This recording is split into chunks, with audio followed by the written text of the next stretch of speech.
Welcome back to part 2 of Macbeth Act 2 Scene 2.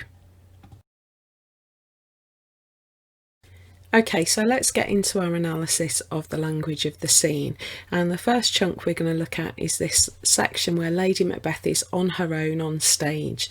We do hear Macbeth speak, but it's from the wings of the theatre, so he's not there. She is alone with her thoughts, wondering what he's up to and telling us a little bit about her own state of mind at this point. Now, the first thing that she tells us is that she has had some of the drink that she's given the guards to make them pass out. And she says that it has made her feel a lot braver and more confident. But the fact that she's had to have a drink might suggest that she's needed to steady herself, and so perhaps there are cracks beginning to show in this facade of bravery and courage that she's been presenting up to this point. Her second claim is that the drink has had the opposite effect on her than it's had on the guards. So while it has quenched or put to sleep these big burly guards, the effect that the drink has had on her is that it has given her fire. It's made her stronger and more confident, and this is again her claiming to have these superhuman qualities that make her better than the men in her life. Now, in spite of her claims of bravery, she is clearly very nervous, and all throughout her speech we have these little interjections and exclamations that show the tension that she feels, and so she hears a noise and stops talking to listen, and that's presented to us with exclamation marks to show how jittery she is.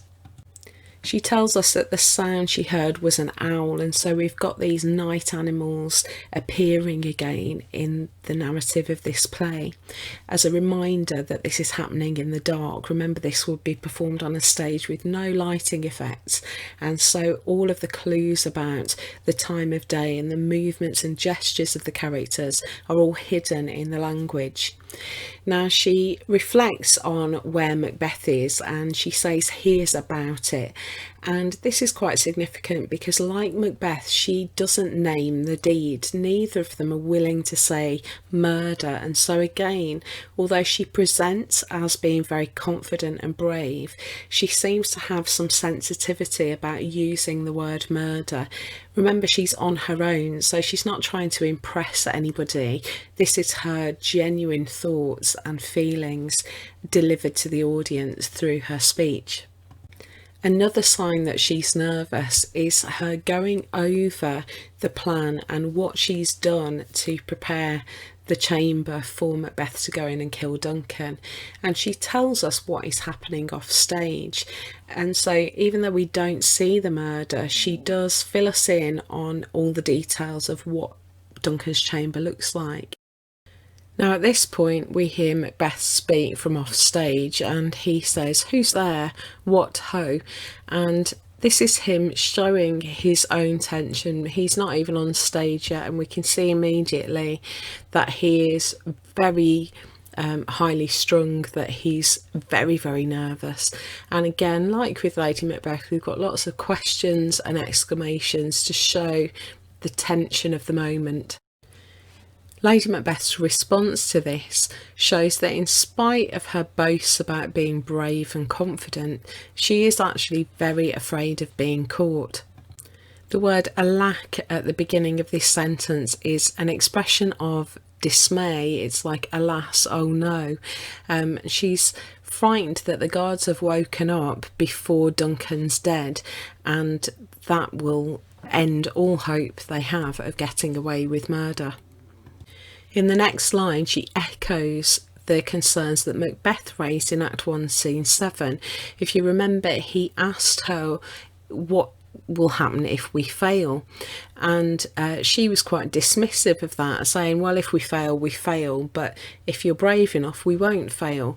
But here she is echoing those same concerns. She knows that if they're caught partway through the attempt to murder Duncan, everything will be lost. They won't be able to pass the murder off on somebody else, and she knows that if Macbeth is caught in the act, they are in a lot of trouble. Now again, she stops partway through this and says hark, and again we've got another exclamation showing her jittery nervousness and the fact that she's alarmed by every sound that she hears. But it's really important to note here that she has heard something. We're going to hear more about what they've both heard in the next section. Lady Macbeth is concerned that something has gone wrong, and the way she deals with this is to review her own part in the plan, and she claims that she did her part perfectly. Now this suggests that she's already gearing up to push the blame onto Macbeth if they get caught. Her part of the plan was done well, and so if it does go wrong, it must be Macbeth's fault. Now the last line in this section is possibly one of the most telling lines in the scene, because it reveals that Lady Macbeth's presentation of bravery is actually just bravado, and it's one of the key lines that shows that she is not the strong woman that she believes herself to be. She says, "Had he not resembled my father as he slept, I had done it." And what this means is that when she was drugging the guard, she noticed Duncan sleeping and thought that he looked just like her father, and that because of this she couldn't murder him herself. This is quite a flimsy excuse, and what it shows us is that she had an opportunity to kill Duncan immediately after drugging the guards when nobody else was around. Surely waiting for Macbeth to come and do it just increases the risk that they're going to be caught. And so what we see here is that she wasn't able to murder Duncan, even though she was guaranteed to not be found out. She could have done it quickly and just got it all over and done with, but she wasn't able to. And so it does cast some doubt on her claim that she would murder her own child if she'd sworn to do it. Actually, it seems that she isn't capable of murder, even though she believes herself to be powerful, strong and masculine. Now at this point, Macbeth enters the scene having returned from murdering Duncan, and it's really important to think about the play and performance here. Macbeth wouldn't just wander onto the stage, he would be covered in blood and he would be hurrying and rushing and moving in a way that showed that he was trying not to make a noise or get caught. Now in the same way, we need to think about Lady Macbeth's greeting as a performance. She says "my husband" when Macbeth appears, and there's an exclamation mark there, and we need to think about what that exclamation shows, because our interpretation of Lady Macbeth's state of mind at this point will really affect the way that the actor delivers that line. So is she relieved? Is she full of admiration for her husband? Is she afraid? Or is there something else going on? Macbeth updates Lady Macbeth, and once again he seems to not want to say the word murder, but here he also doesn't seem to want to say Duncan's name. He's depersonalising what's just happened. He says "I've done the deed," and it's quite neutral and perhaps shows us something about the way he's thinking at this point. Macbeth asks Lady Macbeth if she heard a sound, and this introduces a really important idea in the scene, the theme of judgment. Now her response shows us that she also heard a voice, because she believed that it was Macbeth speaking. Now because she thinks it's Macbeth, she doesn't understand the significance of this voice, this person who's spoken. Macbeth, however, knows that it wasn't him, and so he draws a conclusion about who spoke and why it's so significant. Now, before we get into what that voice said and what it means, we have this really interesting section where the conversation is really full of stops and brief statements and questions and exclamations. And we can describe this as a staccato rhythm. It's very abrupt and broken. And this adds to the development of tension in the scene and shows us how uneasy they both are. There's this really broken language and lots of questions that show they're trying to make sense of what's going on in this very, very stressful moment. Now Macbeth is very distracted. He almost seems to notice the blood on his hands for the first time, and although he's been talking about the voice that he heard, he now focuses on the blood all over his hands, and when he sees it he says, "This is a sorry sight," and it's almost as though he's beginning to feel regret or remorse for what he's done. Now dramatically this also draws the audience's attention to the blood all over Macbeth's hands and makes us focus in on the fact that he has just done what he's done, even though we haven't seen it. Now Lady Macbeth's response is really interesting because she dismisses his concerns. She calls them foolish, and this shows that she doesn't really understand why Macbeth feels so strongly about what he's done. Now up until this point, as a couple, they've been completely together and have understood each other, and at times have even finished each other's sentences, but this is the first point at which that understanding has broken down, and it's the beginning of their relationship starting to fall apart.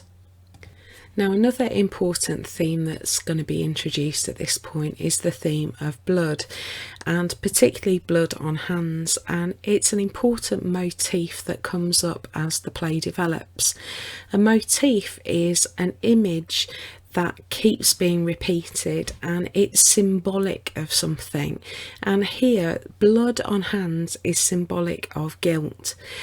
Now at the moment it's just Macbeth that's got blood on his hands, but by the end of this scene Lady Macbeth will have blood on her hands as well, and that means that they're both guilty. They're both sharing the guilt of the murder of Duncan, and they're both going to pay a heavy price for this as the play develops.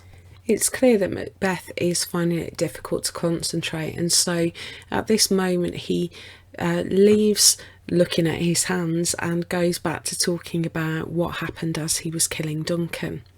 And he says that the guards seemed to wake up and speak as he was killing the king, and one of them shouted murder. Now imagine how Macbeth would have felt at that moment as he's stabbing Duncan in his sleep. One of the guards, who is supposed to be drunk, suddenly cries out the word murder.